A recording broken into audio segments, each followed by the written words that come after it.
Hello friends, welcome to my channel the study hub. उम्मीद है आप लोग घर पर होंगे और स्वस्थ एवं सुरक्षित होंगे। आज हम लोग पुनः जीव विज्ञान के कुछ महत्वपूर्ण प्रश्नों को डिस्कस करने वाले हैं और हमारा आज का जो टॉपिक है वह है उत्सर्जन तंत्र। तो चलिए शुरू करते हैं। हमारा पहला प्रश्न है, किस रंग द्रव की उपस्थिति के कारण मानव के मल का रंग पीला होता है? पहला ऑप्शन है पेप्सिन, दूसरा ऑप्शन है रेनिन, तीसरा ऑप्शन है एमिलेज और चौथा ऑप्शन है यूरोविलिन। इस प्रश्न का सही उत्तर होगा वो होगा ऑप्शन नंबर 4 यूरोविलिन। यूरोबिलिन रंग द्रव की उपस्थिति के कारण हमारा मल जो होता है वह पीला रंग का होता है। हमारा अगला प्रश्न है, सबसे अधिक विषैला उत्सर्जी पदार्थ कौन सा है? पहला ऑप्शन है अमोनिया, दूसरा है कार्बन डाइऑक्साइड, तीसरा है यूरिया और चौथा ऑप्शन है अमीनो एसिड। इस प्रश्न का सही उत्तर होगा ऑप्शन नंबर 1 अमोनिया। अमोनिया जो है वह सबसे अधिक विषैला उत्सर्जी पदार्थ है। हमारा अगला प्रश्न है, मानव में एडेनिन और ग्वानिन के उपापचय के अवशिष्ट किस पदार्थ के रूप में उत्सर्जित होता है? पहला ऑप्शन है अमोनिया, दूसरा है यूरिया, तीसरा ऑप्शन है यूरिक अम्ल और चौथा है प्रोटीन। इस प्रश्न का सही उत्तर होगा ऑप्शन नंबर 3 यूरिक अम्ल। हमारा अगला प्रश्न है, मूत्र की मात्रा का नियंत्रक है? पहला ऑप्शन है एडीएच एवं एल्डोस्टिरोन, दूसरा ऑप्शन है एल्डोस्टिरोन, तीसरा है एस्टोस्टिरोन और चौथा ऑप्शन है एडीएच एल्डोस्टिरोन एवं टेस्टोस्टिरोन। इस प्रश्न का सही उत्तर होगा वो होगा ऑप्शन नंबर 1। मूत्र की मात्रा का नियंत्रक जो है एडीएच एवं एल्डोस्टिरोन हार्मोन है। हमारा अगला प्रश्न है, डाययूरेसिस में क्या होता है? पहला ऑप्शन है ग्लूकोज का उत्सर्जन बढ़ जाता है, दूसरा है मूत्र की मात्रा घट जाती है, तीसरा ऑप्शन है विद्युत अपघटनी संतुलन बिगड़ जाती है और चौथा ऑप्शन है मूत्र की मात्रा बढ़ जाती है। इस प्रश्न का सही उत्तर होगा वह होगा ऑप्शन नंबर 4 मूत्र की मात्रा बढ़ जाती है। डाययूरेसिस एक बीमारी है जिसमें मूत्र की मात्रा जो है वह बढ़ जाती है। हमारा अगला प्रश्न है, वृक्क नलिकाओं के दूरस्थ कुंडलित भाग से मुख्यतः किसके आयनों का पुनरावशोषण होता है? पहला ऑप्शन है सोडियम क्लोराइड, दूसरा है ग्लूकोज, तीसरा है यूरिया और चौथा ऑप्शन है जल। इस प्रश्न का सही उत्तर होगा ऑप्शन नंबर 1 सोडियम क्लोराइड। हमारा अगला प्रश्न है, डैश मानव में अमोनिया जो कि जहरीला है को यूरिया में बदल देता है? पहला ऑप्शन है किडनी, दूसरा है लीवर, तीसरा है अग्नाशय और चौथा ऑप्शन है बड़ी आंत। इस प्रश्न का सही उत्तर होगा ऑप्शन नंबर 2 लीवर। लीवर जो है मानव में अमोनिया जो कि सबसे जहरीला होता है को यूरिया में बदल देता है। हमारा अगला प्रश्न है, यूरिया का निर्माण कहाँ होता है? पहला ऑप्शन है अग्नाशय, दूसरा है यकृत, तीसरा है छोटी आंत और चौथा ऑप्शन है गुर्दे। इस प्रश्न का सही उत्तर होगा ऑप्शन नंबर 2 यकृत। यूरिया का निर्माण जो है वह यकृत में होता है। हमारा अगला प्रश्न है, डैश मंसल नलिकाएं होती है जो मूत्र को गुर्दे से मूत्राशय की तरफ आगे ढकेलती है? पहला ऑप्शन है गर्भाशय, दूसरा है मूत्रवाहिनी, तीसरा है गुर्दे की श्रोणि और चौथा ऑप्शन है पित्त नलिकाएं। इस प्रश्न का सही उत्तर होगा ऑप्शन नंबर 2 मूत्रवाहिनी। मूत्रवाहिनी मंसल नलिकाएं होती है जो मूत्र को गुर्दे से मूत्राशय की तरफ आगे ढकेलती है। हमारा अगला प्रश्न है, किडनी की संरचनात्मक इकाई क्या है? पहला ऑप्शन है न्यूरॉन, दूसरा है साइटोन, तीसरा है कीटोन और चौथा ऑप्शन है नेफ्रॉन। इस प्रश्न का सही उत्तर होगा ऑप्शन नंबर 4 नेफ्रॉन। नेफ्रॉन जो है किडनी की संरचनात्मक इकाई है। हमारा अगला प्रश्न है, गुर्दे न केवल उत्सर्जन अंग होते हैं, इनके कार्य को पूरकता प्रदान करते हैं। यानी गुर्दे न केवल उत्सर्जन अंग होते हैं बल्कि किसके कार्य को पूरकता प्रदान करते हैं? तो पहला ऑप्शन है लीवर, दूसरा है हृदय, तीसरा है बड़ी आंत और चौथा ऑप्शन है त्वचा। इस प्रश्न का सही उत्तर होगा ऑप्शन नंबर 1 लीवर। हमारा अगला प्रश्न है, नेफ्रॉन का संबंध किससे है? पहला ऑप्शन है स्वतंत्र तंत्र से, दूसरा है स्नायु तंत्र से, तीसरा है संचारी तंत्र से और चौथा ऑप्शन है उत्सर्जन तंत्र से। इस प्रश्न का सही उत्तर होगा ऑप्शन नंबर 4 उत्सर्जन तंत्र से। नेफ्रॉन का संबंध जो है उत्सर्जन तंत्र से है। हमारा अगला प्रश्न है, निम्नलिखित में से कौन सा अंग मनुष्य के उत्सर्जन तंत्र का अंश नहीं है, यानी उत्सर्जन तंत्र का भाग नहीं है? पहला ऑप्शन है गुर्दे, दूसरा है मूत्रवाहिनी, तीसरा है गर्भाशय और चौथा ऑप्शन है मूत्रमार्ग। इस प्रश्न का सही उत्तर है वो होगा ऑप्शन नंबर 3 गर्भाशय। गर्भाशय जो है वह मनुष्य के उत्सर्जन तंत्र का हिस्सा नहीं है। हमारा अगला प्रश्न है, नेफ्रोलॉजी किसके साथ जुड़ा हुआ है? पहला ऑप्शन है जिगर, दूसरा है फेफड़ा, तीसरा है गुर्दा और चौथा ऑप्शन है ग्रहानी। इस प्रश्न का सही उत्तर होगा ऑप्शन नंबर 3 गुर्दा।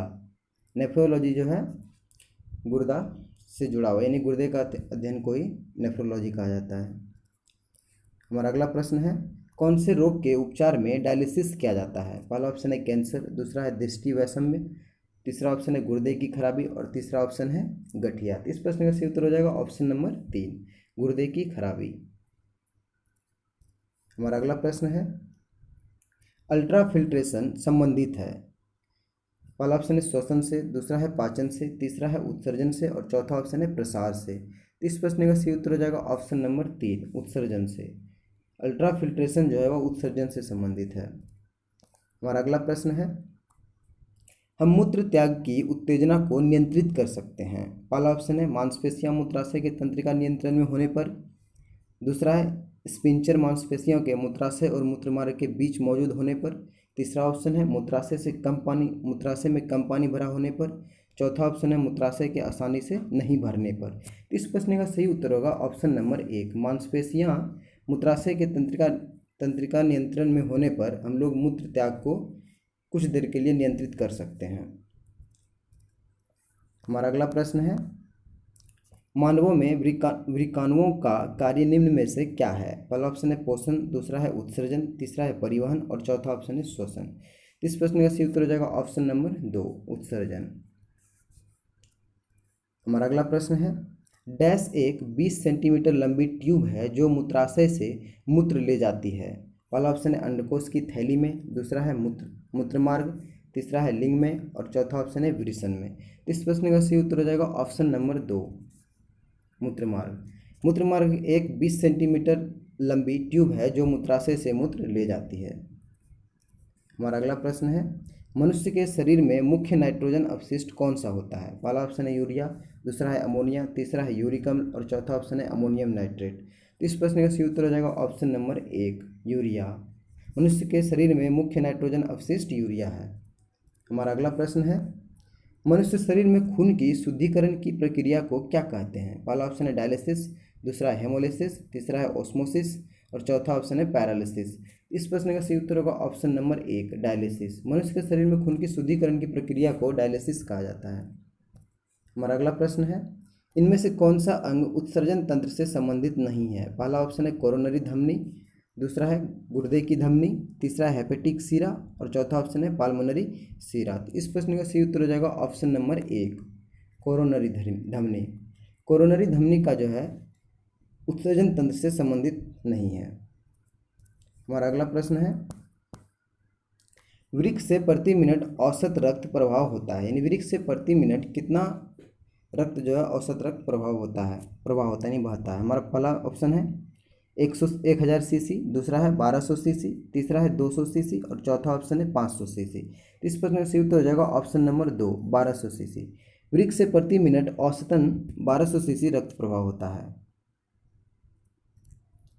हमारा अगला प्रश्न है, यूरिया किसके द्वारा रक्त से पृथक किया जाता है? पहला ऑप्शन है आंत, दूसरा है अमाशय, तीसरा है फ्लिया और चौथा ऑप्शन है गुर्दा।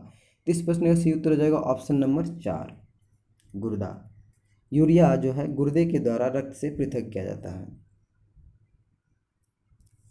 हमारा अगला प्रश्न है, निम्नलिखित में से कौन मानव गुर्दे का सामान्य कार्य नहीं है? पहला ऑप्शन है रक्त में जल की मात्रा का नियंत्रण, दूसरा है रक्त में शर्करा की मात्रा का नियंत्रण, तीसरा है यूरिया को छानकर बाहर करना और चौथा ऑप्शन है कई हार्मोनों का स्रावन करना। इस प्रश्न का सही उत्तर होगा वो होगा ऑप्शन नंबर 2, रक्त में शर्करा की मात्रा का नियंत्रण। ये जो है गुर्दे का सामान्य कार्य नहीं है। बाकी तीनों, रक्त में जल की मात्रा का नियंत्रण करना और यूरिया को छानकर बाहर करना और कई हार्मोनों का स्रावन करना, ये गुर्दे का सामान्य कार्य है। हमारा अगला प्रश्न है, मूत्र का पीला रंग किसकी मौजूदगी के कारण होता है? पहला ऑप्शन है पित्त, दूसरा है लसिका, तीसरा है कोलेस्ट्रॉल और चौथा ऑप्शन है यूरोक्रोम। मूत्र का पीला रंग जो है वह यूरोक्रोम की उपस्थिति के कारण होता है। इस प्रश्न का सही उत्तर जाएगा ऑप्शन नंबर 4, यानी यूरोक्रोम। हमारा अगला प्रश्न है,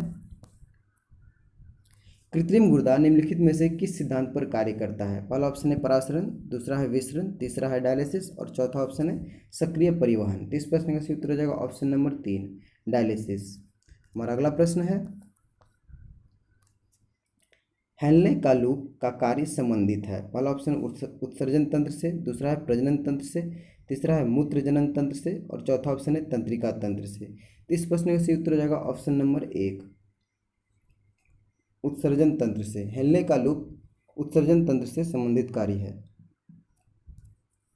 हमारा अगला प्रश्न है, मूत्र में जल के बाद सर्वाधिक मात्रा में पाए जाने वाला पदार्थ कौन सा है? पहला ऑप्शन है यूरिया, दूसरा है अमीनो अम्ल, तीसरा है अमोनिया और चौथा है इनमें से कोई नहीं। तो इस प्रश्न का सही उत्तर हो जाएगा ऑप्शन नंबर 1, यूरिया। मूत्र में जल के बाद सर्वाधिक मात्रा में यूरिया पाया जाता है। हमारा अगला प्रश्न है, और यह इस वीडियो का अंतिम प्रश्न है, एक व्यक्ति अपने भोजन में प्रोटीन को ज़्यादा मात्रा में लेता है तो वह अधिकांशतः उत्सर्जित करेगा।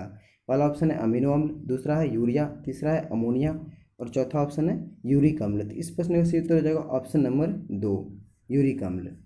एक व्यक्ति अपने भोजन में प्रोटीन की मात्रा ज़्यादा लेता है तो उसमें जो है वह अधिकांशतः यूरिया की मात्रा ज़्यादा उत्सर्जित करेगा।